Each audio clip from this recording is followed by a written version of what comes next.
Ya, kita sebenarnya kewajipan semua pihak untuk menegak.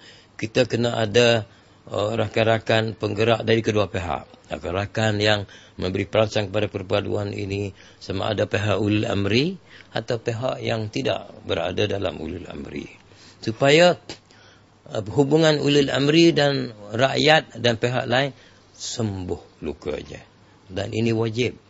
Sebab sejarah tamadun mengajar kepada kita bahawa kalau umur kita dihabiskan berkelahi antara ulil amri dan pihak lain, maka tidak ada kerja positif yang kekal yang boleh dibuat.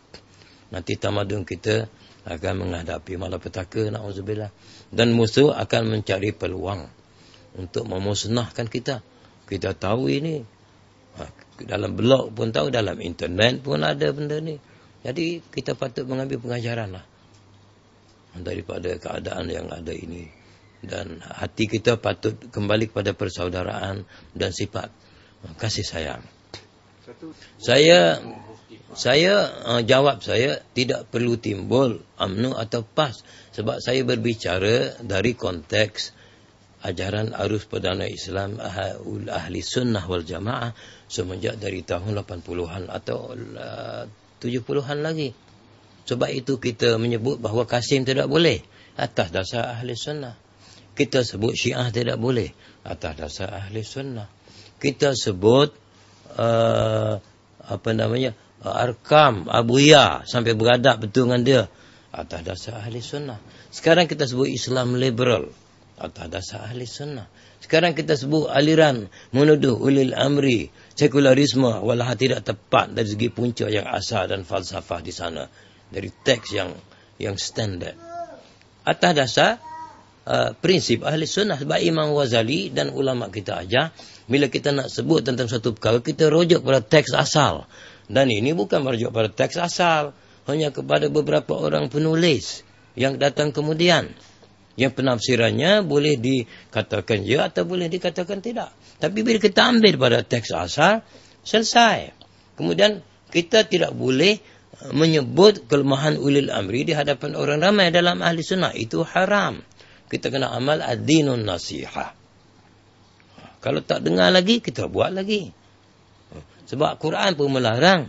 Dia kata, Quran ajar, la yuhibbullahu jahra bisu'i minal qawli illa man zulim. Allah tidak kasih bahawa keburukan itu disebut di hadapan orang ramai dengan nyata, terbuka, kecuali oleh orang terkena zalim. Itu pun dengan syarat. Orang yang terkena zalim itu dia sebut kepada pihak yang berkenaan itu untuk menyelesaikan keadaan. Bukan untuk menjatuh pihak yang berkenaan, tapi untuk menyelesaikan masalah yang dihadapi. Jadi ajaran Quran ini kita tidak pakai. Jadi itulah saya rasa nak berkongsi secara rendah hati maklumat-maklumat ini. Supaya negara kita menjadi negara orang Islam yang beramal dengan ahli sunnah dan aman damai. Dan kita membina tamadun dalam kerangka ahli sunnah. Sebab semua tamadun dalam dunia Islam, boleh katakan 90% adalah kerangka ahli sunnah. Yang di Madinah, ahli sunnah. Yang di Baghdad, ahli sunnah. Yang di Damsyik, yang di Andalus, ahli sunnah. Yang di Morocco, Kairo, yang di Istanbul sampai abad 20, ahli sunnah. Yang di dunia Melayu, ahli sunnah. Yang tidak ahli sunnahnya, beberapa peristiwa yang tidak lama. Betul ada kelemahan-kelemahan. Tapi dunia ini bukan Jannatul Firdaus. Tapi ada kelemahan manusiawi. Tapi dalam kerangka ahli sunnah ini berkembang tamadun. Dan di dalam kerangka inilah berkembangnya kebesaran Tuhan dan kalam Tuhan sampai hari kiamat. Dan Tuhan jamin ajaran ahli sunnah yang sebenar akan kekal. Dalam hadis yang bermaksud hadis sahih, terus menerus ada dalam umat ini segolongan yang tertonjol menang dalam kebenaran sampai berdiri kiamat. Pihak yang menyalahi pendirian mereka tidak memudaratkan mereka. Ini jaminan dari Nabi yang paling hebat ini. Dan kita kena didik orang ramai supaya kembali kepada ajaran ahli sunnah, iaitu menghormati ulil amri dalam negeri, iaitu agung, sultan dan mereka yang diberi watikah. Sebab kalau kita kata tidak sah watikah, katalah ya, kerana sekular, seperti setengah orang bercakap, adakah bermakna bahawa mufti yang dilantik itu tak sah fatwanya? Kalau orang ikut, maka tak sah amal. Qadi yang dilantik itu bila dia nikahkan orang atau buat keputusan, tak sah keputusannya. Juru nikah itu pula bila dia nikahkan orang tak sah, maka anak haramlah berkeliaran, termasuk orang yang membuat tuduhan itu. Sebab orang buat tuduhan itu berlaku dalam zaman sistem itu berjalan. Adakah kita nak sampai kepada pendirian itu yang memang logical daripada cara berfikir begitu?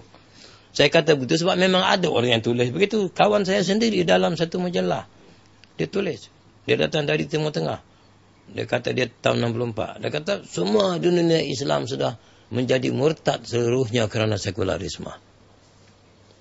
Nah, tapi sebagaimana saya katakan, tak tepatlah perkara itu. Sebab dia pun tak rujuk kepada punca asal.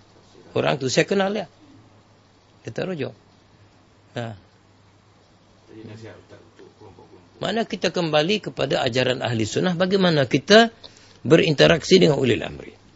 Dan bila ulil amri buat keputusan, kita wajib taat. Tak boleh kita derhaka. Kalau kita derhaka, kita kena taubat. Kalau dan ketua dalam parti kita tidak boleh menjadi walil amri seperti khalifah zaman dulu, sehingga membatalkan kerangka struktur kuasa dalam negeri dari segi syariatnya.